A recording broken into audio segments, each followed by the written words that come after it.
Xin kính chào cộng đoàn. Kính thưa cộng đoàn, một năm âm lịch đã dần trôi qua. Chiều hôm nay, chúng ta cùng nhau chạy đến với mẹ hằng cứu giúp. Một năm qua, biết bao ơn lành Chúa ban cho từng người chúng ta, gia đình chúng ta.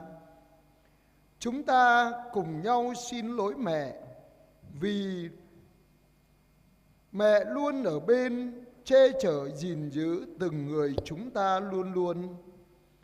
Chiều hôm nay chúng ta cùng dâng lên mẹ tất cả những lo toan vất vả, con người đầy tội lỗi yếu hèn của chúng ta lên mẹ, để mẹ chuyển cầu lên Chúa trong giờ hành hương này, để xin Chúa đón nhận, thánh hóa và chúc lành cho từng người chúng ta trong những ngày còn lại của năm cũ này.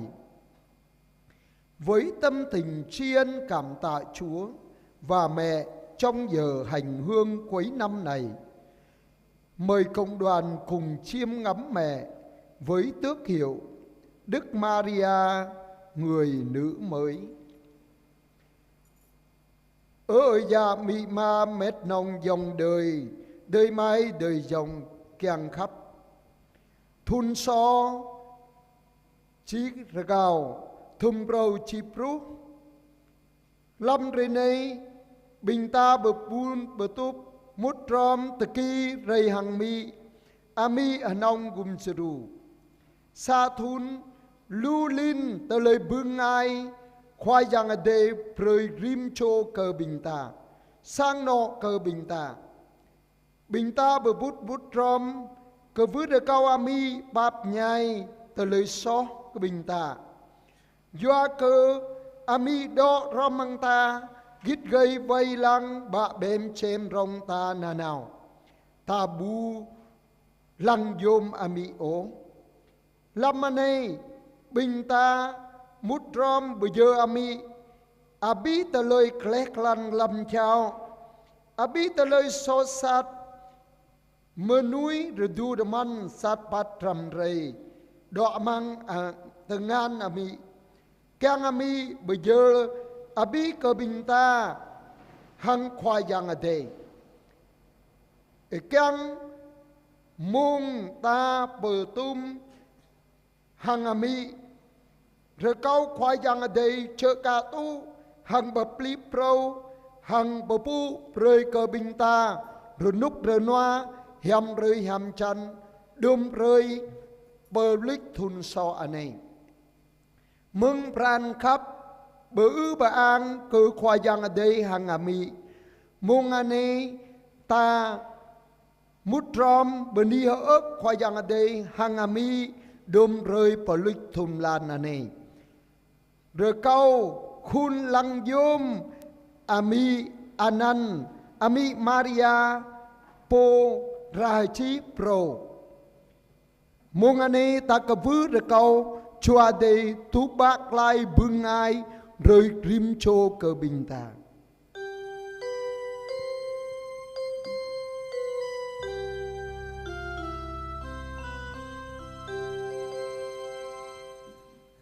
Rơi rơi rơi ôi Chúa ở đây, rơi rơi rơi ôi Chúa Kitô, rơi bờ lip pro trong lon tơ na, rơi bờ lip pro ran Chúa bình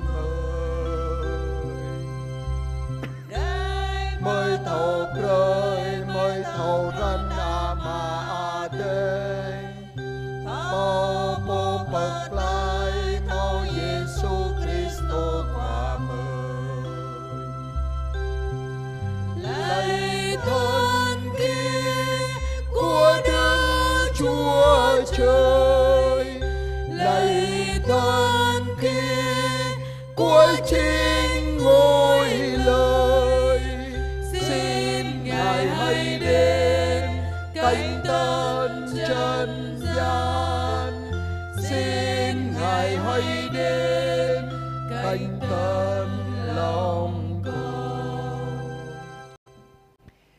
Lạy Chúa, Chúa vì yêu thương nhân loại, Chúa đã từ bỏ ngai trời để xuống làm người để cứu độ chúng con.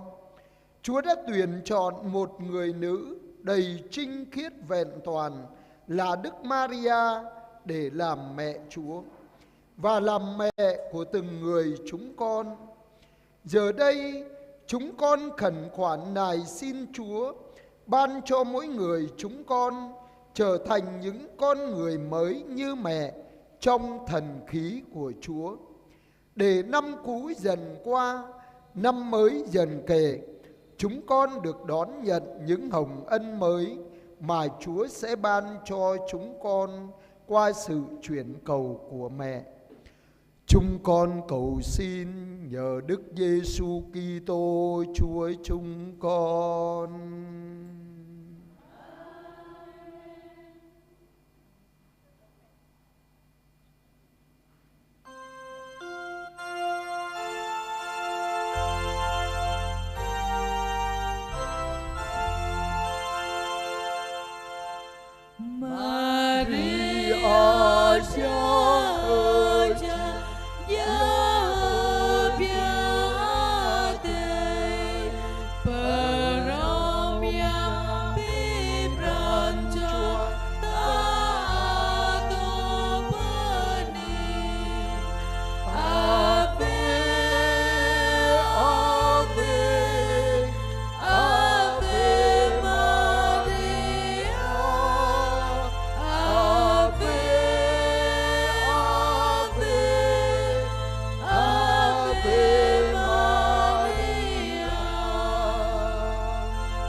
Xin mời cộng đoàn lắng nghe lời Chúa. Bà Elizabeth có thai được 6 tháng, thì Thiên Chúa sai thiên sứ Gabriel đến một thành miền Galilee gọi là Nazareth, gặp một trinh nữ đã thành hôn với một người tên là Giuse, thuộc gia tộc vua David. Trinh nữ ấy tên là Maria. Thiên sứ vào nhà trinh nữ và nói: Mừng vui lên, hỡi đấng đầy ân sủng, Đức Chúa ở cùng bà. Nghe lời ấy, bà rất bối rối, bà tự hỏi lời chào như vậy có nghĩa gì. Thiên sứ liền nói: Thưa bà Maria, xin đừng sợ, vì bà được đẹp lòng Thiên Chúa. Này đây, bà sẽ thụ thai, sinh hạ một con trai và đặt tên là Giêsu. Người sẽ lên cao cả và sẽ được gọi là con đấng tối cao. Đức Chúa là Thiên Chúa sẽ ban cho người ngai vàng vua David tổ tiên người. Người sẽ trị vì nhà Gia-cóp đến muôn đời, và nước của người sẽ vô cùng vô tận. Bà Maria thưa với thiên sứ: Việc ấy xảy ra thế nào, vì tôi không biết đến việc vợ chồng. Thiên sứ đáp: Thánh thần sẽ ngự xuống trên bà, và quyền năng đấng tối cao sẽ tỏa bóng trên bà. Vì thế, đấng thánh sắp sinh ra sẽ được gọi là con Thiên Chúa. Kìa, bà Elizabeth, người họ hàng với bà, tuy già rồi mà cũng đang cưu mang một người con trai. Bà ấy vẫn bị mang tiếng là hiếm hoi. Bà nay đã có thai được 6 tháng. Vì đối với Thiên Chúa không có gì là không thể làm được. Bấy giờ bà Maria nói: Tôi đây là nữ tỳ của Chúa, xin người thực hiện cho tôi như lời thiên sứ nói. Rồi thiên sứ từ biệt ra đi. Tơ plan tăng nằm khoai yang ade bedar yang hiam Gabriel nào per ha bop lời pla char Galilee anan Nazareth ru per sa cho krachi ya kong le tum sa cho rekơi anan Joseph mừng sang David hang anan rachi anun Maria yang hiam mút hang lai cơ nhu hấp mạc bé ở ba cơ bừng hẻm khoa đê độ tôm ý Maria hoan cơ thol doa cơ hẹp anun hăng từ nhà amang yu po hagất chỉ lại tờ lời bani anun hanun yang hẻm lại cơ nhu ở Maria anam hui ô doa cơ ý mau bừng hẻm cơ khoa yang ở đây anh ấy amra game amang ten ý hằng từ keng sai chỗ anan dar cười ý amra per anan nhu Giêsu nhu amra jing yom prong amra hemo anan anapo cực luồng hằng khoa yang ở đây amra prey cơ nhu kre bờ tàu David ama cơ đôn nhu amra nga bờ tàu sang Jacob halong lar renuk nhu git gây bu hmau đút ố Maria lại cơ giang hẻm dương amra jing tele anun doa cơ cao bu thâu được cười ố giang hẻm klai klai cơ nhu chua đây amra rei bởi ý hăng ran cơ rứ cực luôn amra bờ tơ ui bởi ý Joanun po tekiang rei mung i jing po mejang mau anan ana khoa yang ade ane Elizabeth gop yoi hang i new game le men sai cho ana dar cười kepla tharma le hang plan ane jing le plan tan nam ko nyu po arang lai benek plau cơ doa hang khoa yang ade bua mau hagat o nyu bu dui nga hanun Maria klai ane câu po nga na khoa yang ade jing be cơ câu tui hiệp ý lẽ anun yang hem lùi nyu. Xin mời cộng đoàn ngồi.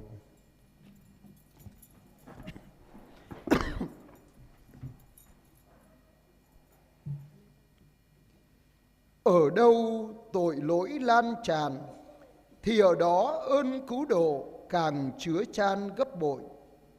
Kính thưa cộng đoàn, từ khi ma quỷ là con rắn xưa đã dụ dỗ ông bà nguyên tổ là Adam Eva hái quả trái cấm mà ăn, từ giây phút ấy tội lỗi lan tràn khắp mặt đất.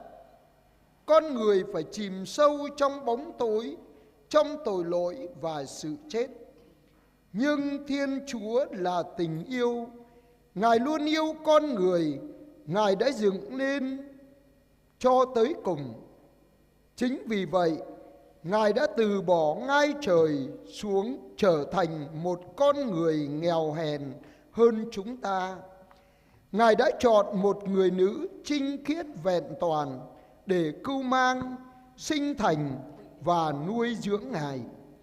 Người nữ ấy là Đức Maria. Đức Maria trở thành người nữ mới, thành Eva mới, được chăm sóc, giữ gìn trong ân sủng và quyền năng Chúa Thánh Thần. Chúa Giêsu trở thành Adam mới để tác sinh nhân loại trong sự chết và phục sinh của người. Mỗi người chúng ta khi lãnh nhận bí tích thánh tẩy là chúng ta được chết đi trong tội lỗi và được sống lại trong sự chết và sự phục sinh của Chúa, trở thành một con người mới. Mẹ ơi, năm cũ dần qua, năm mới gần kề. Chúng con nhìn lại, chúng con cảm ơn mẹ vì muôn ơn lành Chúa ban cho chúng con qua sự chuyển cầu của mẹ. Mẹ ơi, giờ đây chúng con cũng xin lỗi mẹ vì những lo toan vất vả của cuộc sống, cơm áo gạo tiền đã làm cho chúng con không còn thời gian để đến với Chúa, đến với mẹ. Những giờ phút cuối năm này, xin mẹ hãy tha thứ cho chúng con. Xin mẹ ở bên chúng con, nâng đỡ giữ gìn chúng con, để bước sang năm mới Bính Ngọ này, chúng con sẽ trở thành những con người mới trong thần khí của Chúa như mẹ, biết siêng năng đến với Chúa và đến với mẹ, biết hăng hái lên đường mang tin mừng tình thương của Chúa đến cho mọi người như mẹ, nhất là trong năm loan báo tin mừng mà hội thánh mời gọi. Xin mẹ hãy cứu giúp chúng con. Papa sốt sát bạc lại bởi anh ấy bưng ai khoai yang ở đây tú bạc lại từ lực lót ơi dạ mì ma mệt nồng dòng đời đời mai thì dòng kèng khắp mừng giang sát rúp ala đùm đi blue black ơi dạ mì ma ơi dạ Adam Eva bé bỏ con bồng mung minute anh ấy giang sát ngạ rơi ba cơ sốt sát dấp mơ núi mơ năm dấp rong lon tờ ná mơ núi mơ năm đó cơ năm mót đó amang tờ lời sốt sát rầm rây khoa giang ở đây dinh po bờ khắp nhu bờ khắp mơ núi nhu bờ chinh dinh group nhu nà nào sit anun nhu bờ nhạ nhu po bơi đừng ít nhu run rây dinh group mơ núi bùn rin hin táp lo cơ bình tả nhu chờ cả tu sai chô rai chi hiam la dinh ami nhu chêm bạ bêm chêm rong gít gây vay lăng nhu po anun dinh ami Maria dinh Eva pro dinh Pokrachi pro Ami Maria dinh Eva pro do amang tengan khoa yang ade gít gây vay lăng chêm rong mừng cơ krư cơ ang bưng ai chua de Giêsu khoa dinh Adam pro bờ xít đó amang dây hằng ở deep lại chẳng prey mà nuôi mà năm cơ bình ta tờ gu rom hằng nhu rim cho cơ bình ta chờ cả tu tờ lấy bưng bờ nhu amang khoa yang ở đây klopo bình ta dây đó amang bưng ai tờ lời dây nhu ta tờ gu ở deep lại hằng nhu đó amang bưng ai cơ trước cái ang chua de jing ana pro ở ami thun so chi re cao thum râu chi cru bình cơ mới lăng lại bình cơ mới bên đi hở ở cờ y ở ami doa cơ lu lin bưng ai mừng ý giàu lại prơi cờ bình cơ mới hàng sang no cơ bình cơ mới chợ cả tu ở ami mong anh ấy bình cơ mới cơ vứ để cao ami bạp nhai tờ lì xó cơ bình cơ mới sang nọ cơ bình cơ mới doa cơ mừng roạn nga xem rắc các công ngàn họa sơi nhầm bòng cơ bình cơ mới bù lăng dôm yếu bù mau tờ lì bờ xít mong rây hằng khoai yang ở đây hằng yếu Dum mung minit perlik thun lan anei. Rồi cao ký bắp nhai tờ lấy xó cờ bình cờ mời. Rồi cao ký đo rom hăng cờ bình cờ mời. Gít gây vai lăng bực găng cờ bình cờ mời. Chêm rong cờ bình cờ mời đo amang chua đề cá khoa giang ở đây chêm rong ý. Để căng thun xó rồi cao thun prâu chiêu pru. Bình cờ mời chợ ca tu Zing anak pro amang bưng ai chua de karai. Thâu gia ketia chreang nào hang khoa yang ade hang ý. Thâu từ cú nào pa bưng pran khắp khoa yang ade rơi đời mai đời dòng cơ bình cơ mời. Lo đâng amang thun khun chunum majang bekrut besu.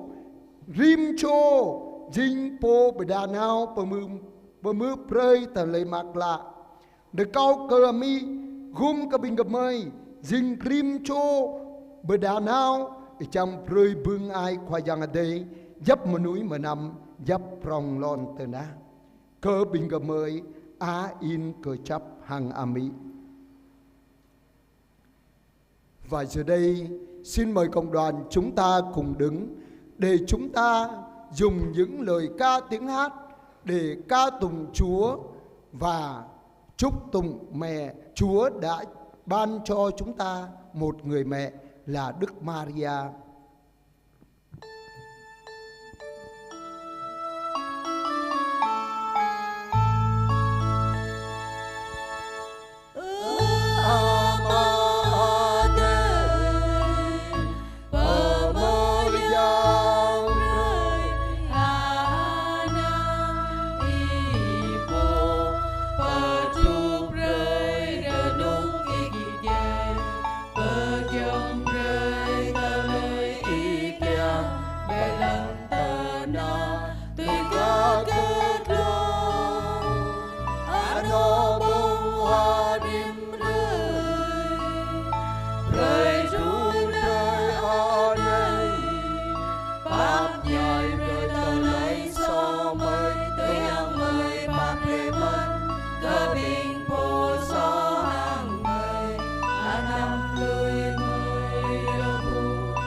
lòng là Amen. Giờ đây chúng ta cùng hiệp với những người tạ ơn mẹ trong tuần qua. 3 người tạ ơn vì đã thêm lòng kính mến Chúa và Đức Mẹ. 3 người xin tạ ơn vì đã biết vâng theo thánh ý Chúa. 2 người xin tạ ơn vì đã dâng mình cho Chúa trong đời sống tu. Một người xin tạ ơn vì đã chừa bỏ tội lỗi và tính hư nết xấu. Hai người xin tạ ơn vì đã ăn năn trở về cùng Chúa. Hai người xin tạ ơn vì đã bền đỗ đến cùng. 8 người xin tạ ơn vì đã đi đường được bình an. 6 người xin tạ ơn vì đã có công ăn việc làm. 1 người xin tạ ơn vì đã đòi được nợ. 6 người xin tạ ơn vì gia đình sum họp hòa thuận thương yêu nhau. 8 người xin tạ ơn vì gia đình được bình an. 1 người xin tạ ơn vì đã được như ý. 2 người xin tạ ơn vì con cái ngoan ngoãn học hành tấn tới thi tốt. 5 người xin tạ ơn vì đã khỏi ốm đau bệnh tật. 1 người xin tạ ơn vì đã thánh hóa bản thân, cải thiện đời sống. 3 người xin tạ ơn vì đã cứu giúp trong cơn gian nan khốn khó. 3 người xin tạ ơn vì đã được bình an trong tâm hồn và trong cuộc sống. 1 người xin tạ ơn vì đã sinh nở được bình an. 1 người xin tạ ơn vì đã có con cái. 1 người xin tạ ơn vì đã tìm thấy của cải. Và tất cả những tâm tình mà chúng ta nhờ mẹ truyền cầu mà chúng ta nhận được, chúng ta cũng hiệp với những người này để tạ ơn Chúa và cảm ơn mẹ. Hiệp cùng mẹ Thiên Chúa, chúng con xin tạ ơn Cha. Chúng con xin tạ ơn Cha. Bình ta mút rom hằng cơ bình po chơ cả bưng vắt Chúa lâu mừng mỹ giàu lại rồi. Rồi mai cho b니 bưng do cơ mau pran đạo gứt gờ nang keng khắp cơ khoa giang. Pạ cho bni bưng do cơ thâu cơ mal đoại lại hằng khoa giang. Pạ cho bni bưng do cơ thâu kran hằng loa gu tui pran khoa giang. Klau cho bni bưng do cơ do cái chấp amang pran khắp khoa giang. Đoa cho bni bưng do cơ thâu pa nhai thâu bờ hiam bờ dòng dập ra khoa giang chọc rồi. Klau cho bni bưng do cơ rnuk rnoa amang pran chua hằng amang tờ lời hợp điệp. Đoa cho bni bưng do cơ mau pra nga. Pa cho bni bưng do cơ đuôi mau tờ lời sru hằng gum bờ min amang tờ lời tờ nắp tờ nong. Pa cho bni bưng do cơ ba ana hằng tờ keng kla hem. Đoa cho bni bưng do cơ na ba thâu loa gu sreng hakram ra rơi rơi cười đuôi đi amang tờ lời bờ luồng. Năm cho bni bưng do cơ rnuk rnoa amang dập chelan nao plau rebat. Klau cho bni bưng do cơ mau bưng ai bờ xoáy rơi chăn hàng ram chua. Đoa cho bni bưng do cơ bờ com bờ dơ tờ lời hờ điệp po cơ khoa giang. Klau cho bni bưng do cơ giao lại prơi cơ binh ơi gia hằng góp dối rồi gào lé lòn tờ na. Hằng đúng tờ lời bưng mừng mỹ giao lại prơi tại chợ cả tu mừng ta mừng sang no chợ cả ta mút rom mừng cơ binh po này ta bứ bà ăn cơ khoa giang ở đây hằng bni cơ mỹ Maria. Hiệp cùng mẹ Thiên Chúa, chúng con xin tạ ơn Cha. Chúng con xin tạ ơn Cha. Và giờ đây chúng ta cùng với những người khẩn khoản này xin mẹ cầu thay nguyện giúp trong tuần tới này. 15 người xin thêm lòng kính mến Chúa và Đức Mẹ.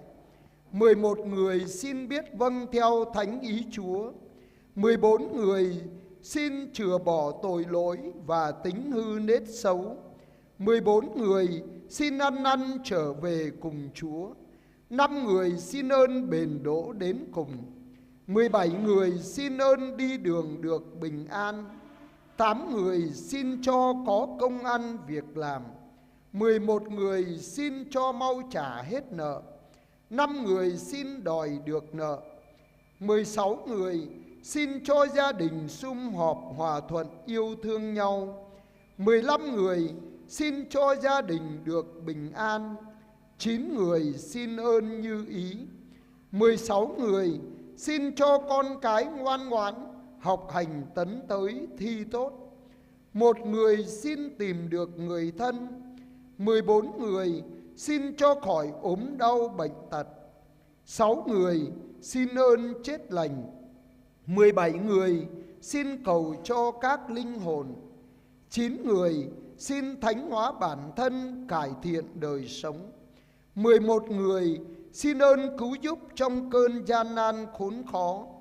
12 người xin ơn bình an trong tâm hồn và trong cuộc sống. 3 người xin ơn sinh nở được bình an. 2 người xin cho có con cái. 4 người xin tìm thấy của cải. Và tất cả những gì trong thâm tâm chúng ta muốn cầu xin khẩn khoản mẹ, cầu thay nguyện giúp, chúng ta cùng với những người này để khẩn khoản nài xin mẹ.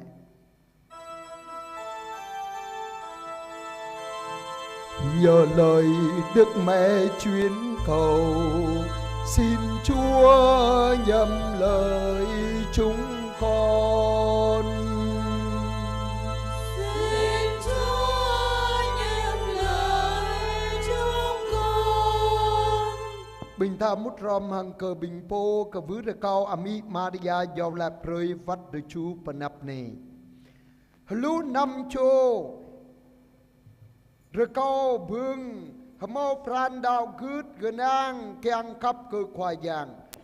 Lú sa chô rơ cao bương thâu cơ mal đoại lại hằng khoa giang. Lú lao chô rơ cao bương thâu pran hằng loa gu tùy pran khoa giang. Lú sa chô rơ cao bương độ cái chấp amang pran khắp khoa giang. Chapan chô rơ cao bương thâu pap nhai thâu bự hiam bự dòng dọc ra khoa giang chào prơi. Lú đoai chô rơ cao bương rơ núc rơ noa amang pran chua hằng amang tờ lời hợp tiếp. Từ chú chô rơ cao bương doa cơ mau pra nga. Hợp lú chô rơ cao bương đuôi mau tờ lời sru hằng gum bờ min amang tờ lời tờ nạp tờ nòng. Lú rơ ma chô rơ cao bương sang ano thâu hợp tiếp rơ môm thâu pơ khắp prom. Đoai chô rơ cao bương hamau ana ba. 5 chô bani bương ba ana hằng tờ keng kla hèm. 3 chô bani bương rơ cao bương ana ba thâu loa gu sreng hakram ra rơ gơi đuôi đi amang tờ lời bực lòng. 5 chô rơ cao bương góp duy nào pơ atai đuôi klai pơ sang. Lúc 3 chô rơ cao bương rơ núc rơ noa amang dập chờ lan nào plau rơ bát. Lúc 2 chô rơ cao bương mau bương ai bơ xoay rơi chăn hằng pran chua. Lúc 3 chô rơ cao bương dây hèm pla. Rơ ma chô rơ cao bương bơ com bơ dơ tờ lời hờ điếp po cơ khoa giang. 3 chô rơ cao bương đuôi mau tùy pran chua keng. Blú 2 chô rơ cao bương giao lai prơi cơ binh ơ gia hằng góp duy rơ cao lê lon tờ ná. Hằng đùm mà ta đọ mang lâm ta ta keng rơ cao cơ vứ ami giao lại prơi vắt chú panap ane. Ta mút rom mang cơ binh po này cơ vứ rơ cao ami giao lại prơi. nhờ lời Đức Mẹ chuyên cầu, xin Chúa nhậm lời chúng con. Xin Chúa nhậm lời chúng con. Và giờ đây trong những tâm tình cuối năm, chúng ta hiệp cả một tấm lòng của chúng ta trong một năm cũ với đóa hoa trên tay, với đóa hoa lòng của chúng ta dâng lên mẹ tất cả để xin mẹ đón nhận và cầu thay nguyện giúp Thiên Chúa chúc lành cho từng người chúng ta.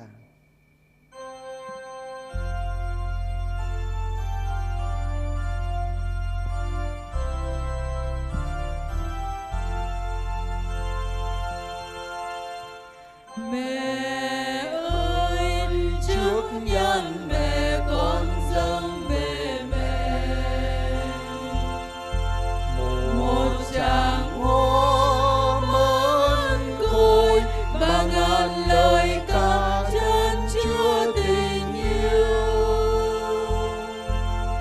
Lời con tiếng ca hòa dâng lên mẹ hiền, tựa ngàn hoa thơm tươi xin dâng lên mẹ yêu thương. Trong khi an vui con dâng lên mẹ tình yêu xin dâng cho niềm trìu mến. Khi con cô đơn xin dâng về mẹ, đời những gian truân mẹ sẽ ủi an. Mẹ ơi, trước nhan mẹ con dâng về mẹ một tràng hoa mơn côi và ngàn lời ca chan chứa tình yêu. Lời con tiếng ca hòa dâng lên mẹ hiền, tựa ngàn Hoa thơm tươi xin dâng lên mẹ yêu thương. Trong khi âu lo xin dâng lên mẹ lời yêu con dâng cho niềm phó thác. Khi con bơ vơ trên nơi gian trần, nhìn ánh sao mẹ nghèo con mẹ yêu. Mẹ ơi, trước nhan mẹ con dâng về mẹ một tràng hoa mơn côi và ngàn lời ca chan chứa tình yêu. lời Con tiếng ca hòa dâng lên mẹ hiền, tựa ngàn hoa thơm tươi xin dâng lên mẹ yêu thương. Trong khi an vui con dâng lên mẹ tình yêu xin dâng cho niềm trìu mến. Khi con cô đơn xin dâng về mẹ, đời những gian truân mẹ sẽ ủi an. Và giờ đây xin mời cộng đoàn quỳ chúng ta đọc kinh tuần cửu nhật Đức Mẹ hằng cứu giúp. Ami hanong kum juru rupa mata i preka ko thao i anh cơ tana plu linh pia ma i giờ ami chama hang ami bing kemei hanun tele tanap tap anun ngạ preka pranchua i chay kapap tum tele haning pengot kemei pranchua kapap anun ko bu be mata i tho kapap ya ke i bulang anak i o sa mơ lăng cơ binh ana tanap mi bay lon tana ane sa pran chua tanap tap sa mơ pư po kyang khắp klampa hakla hanon học ma ak pia ma anai pran chua kyang khắp anon jing pran chua sa chua ami kar hang i po chama tho pap anon ya talai alung prong prin dut la ke bing ke mei ami kyang khắp có cúp có tơ la la tơ ta tơ lon cơ cu cơ y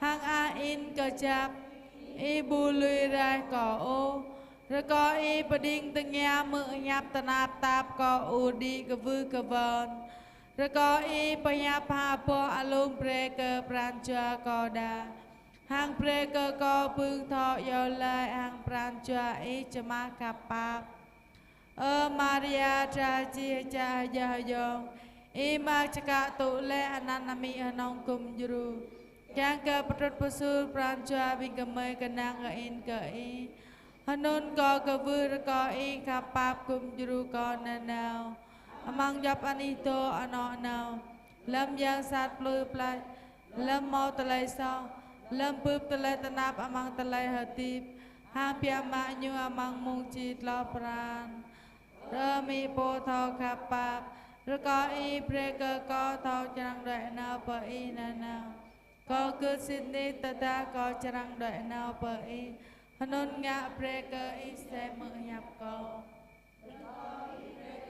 bưng dòng pha nà nè thao chẳng do lại hàng y nà nào